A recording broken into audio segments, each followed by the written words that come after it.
स्वागतोऽसि घृणाकर अनाथोऽस्मि महाबाहो मां को वा लालयेदितः।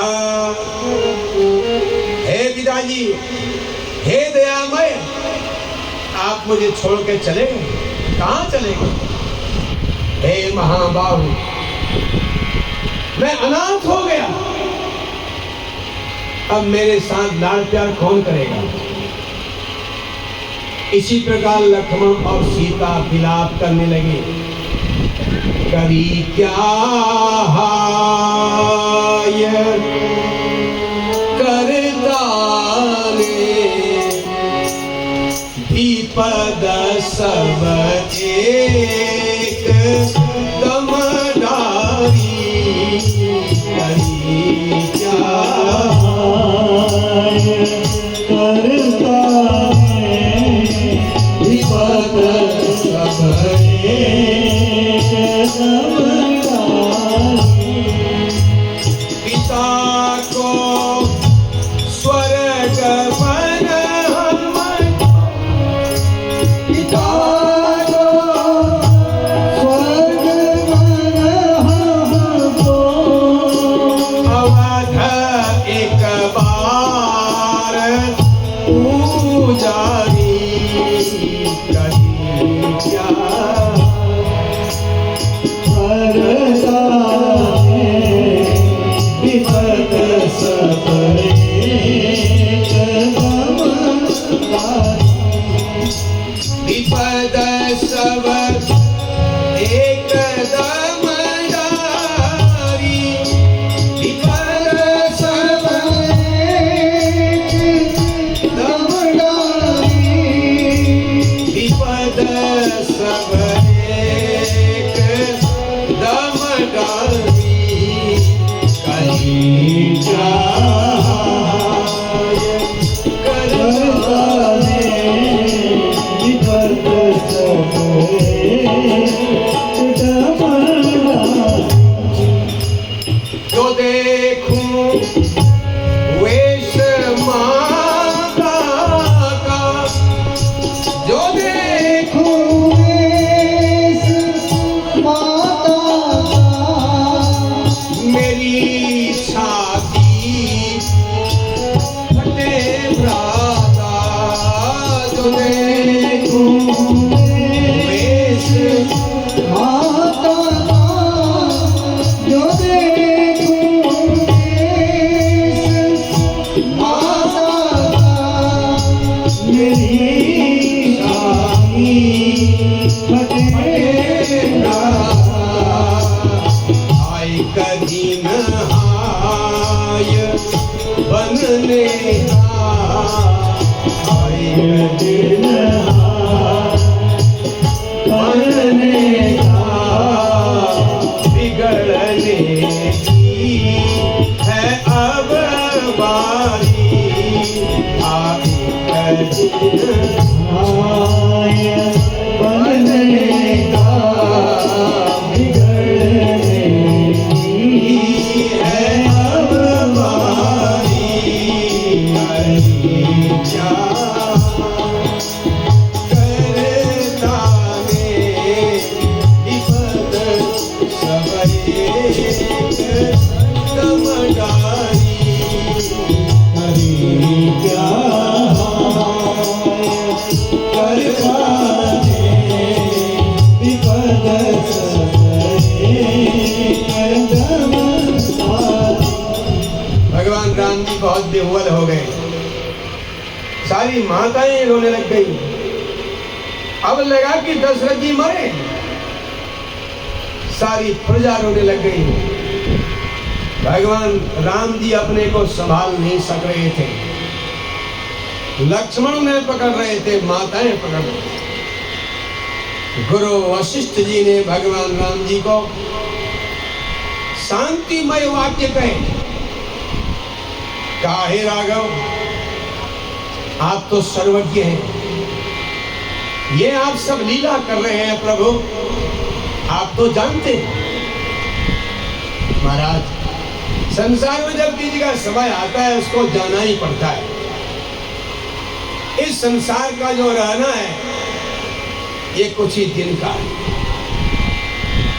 रहना नहीं देश वीराना है, रहना नहीं देश वीराना, रहना नहीं देश वीराना है, रहना नहीं देश वीराना है, रहना नहीं देश वीराना है, रहना नहीं देश वीराना।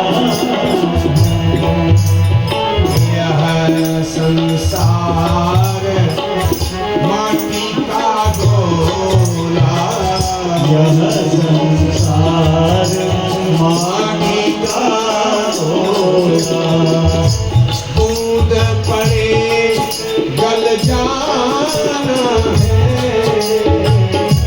बूंद पड़े गल जाना है, रहना नहीं देश वीराना है, रहना नहीं देश वीराना है। यह संसार कागज का पुतला, यह संसार कागज का पुतला, यह संसार कागज का पुतला, यह संसार कागज का पुतला।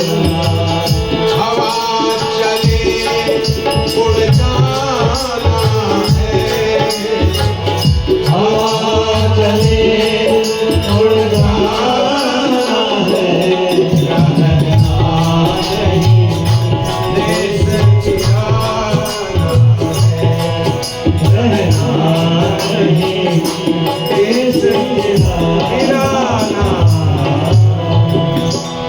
वीराना माने दूसरे का, हमारा नहीं है। यहाँ हम कुछ दिन के यात्री हैं, लेकिन हम यहाँ की चीजों में इतने घुल मिल जाते हैं, फिर जाने को तैयार नहीं होते, कोई जाना नहीं चाहते। हे राघव, अब अपने पिताजी को तिलांजलि दीजिए, तिलांजलि दीजिए। भगवान राम जी के द्वारा जो हो सकता था वह सब कराया गया। उसके बाद भरत भगवान राम जी के पास आए, उनके चरणों को छू करके प्रणाम करके गुरु वशिष्ठ जी को भी साथ ले गए। कहा, हे महाराज, अब आप राजा हैं, मैं आपका दास हूं, इसलिए अपने राज्य को स्वीकार करिए। आप राजा बनिए, चलिए, पिताजी की बातों को भूल जाइए। पिताजी वृद्धावस्था के कारण, बुद्धि में खराबी आ जाने के कारण, अपनी स्त्री के वश में होने के कारण, भ्रमित होने के कारण, उन्मत्त होने के कारण पिताजी ने ऐसा कह दिया, तो उसे आपको सत्य नहीं मानना चाहिए। जिस प्रकार बुद्धिमान लोग भ्रमित लोगों की बात नहीं सुनते, अज्ञानियों की बात नहीं सुनते, इसीलिए हे भ्राता, हे स्वामी, हे राम जी, आपको पिताजी की बात को भूल जाना चाहिए।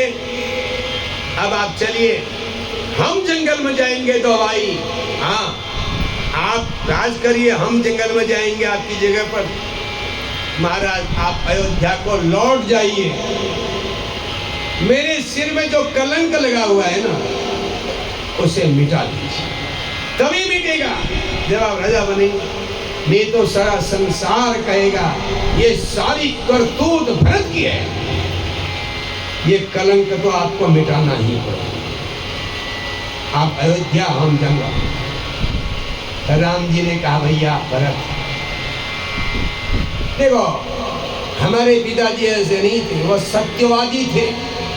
वो किसी से भ्रमित होने वाले नहीं थे। उन्होंने जो प्रतिज्ञा की थी कैकेयी माता के साथ वरदान दिए थे ना, वही तो उन्होंने दिए, नहीं तो उनको नरक जाना पड़ता। इसलिए उन्होंने जो कहा उसी को मुझे करना चाहिए, यही धर्म है रघुवंश का। मैं रघुवंश में पैदा होकर के अपना वचन पलट नहीं सकता।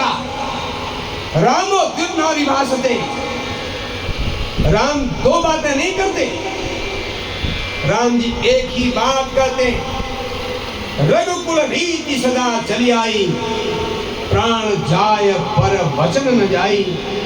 भैया मेरे पिताजी की बात को स्वीकार किया है और कहा है मैं जंगल जा रहा हूं, अब तुम कहो लौटो। भरत जी राम के दिल की बात जानना चाहते। उन्होंने पांव पकड़ के कहा, आप बताओ आप क्या सोचते हो मेरे बारे में, आप क्या करना चाहते हो?